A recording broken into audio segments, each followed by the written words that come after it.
Headline 24 खबरों की हकीकत में आपका स्वागत है। मैं आपके साथ जफर हसन सिद्दीकी। कोरोना महामारी की दूसरी लहर के बीच ये भी सवाल उठ रहे हैं कि आखिर भारत पर इतना कहर क्यों बरपा। क्या दूसरी लहर की तैयारियों में कोई कमी रह गई थी? इस साल मार्च की शुरुआत में स्वास्थ्य मंत्री हर्षवर्धन ने ऐलान किया था कि भारत में कोविड-19 महामारी अब खात्मे की ओर बढ़ रही है। स्वास्थ्य मंत्री ने इस ऐलान के साथ ही प्रधानमंत्री नरेंद्र मोदी के नेतृत्व की तारीफ करते हुए कहा था कि इसने दुनिया के सामने अंतर्राष्ट्रीय सहयोग की एक बड़ी नज़ीर पेश की है। भारत ने जनवरी से ही अपनी बहुप्रचारित वैक्सीन डिप्लोमेसी के तहत दूसरे देशों को वैक्सीन सप्लाई शुरू कर दी थी।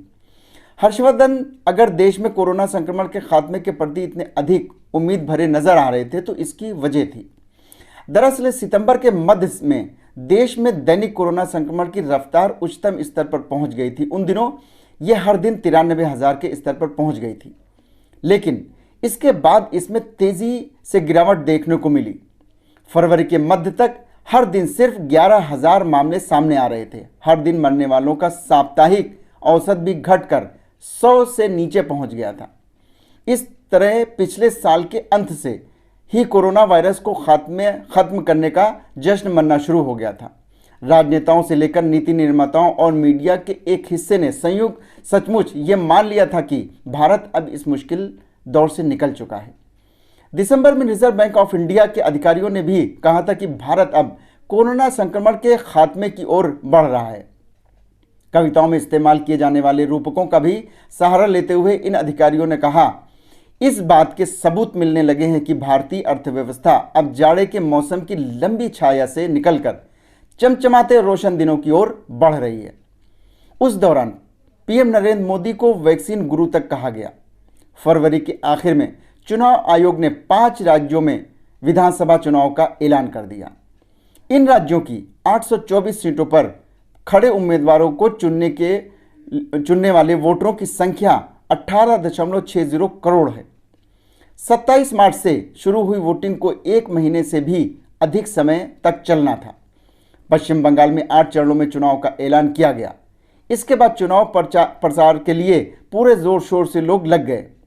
इन चुनाव क्षेत्रों में ना तो कोई सेफ्टी प्रोटोकॉल अपनाया जा रहा था और ना सोशल डिस्टेंसिंग का पालन हो रहा था।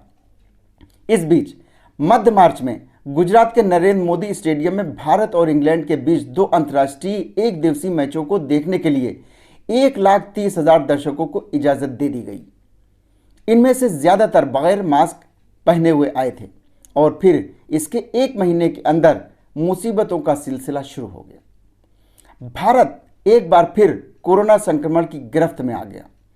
कोरोना संक्रमण की यह दूसरी लहर बहुत ज्यादा खतरनाक साबित हो रही है और इसने भारत के शहरों को बुरी तरह जकड़ लिया है। इस वजह से कई जगहों पर ना सिरे से लॉकडाउन लगाना पड़ रहा है।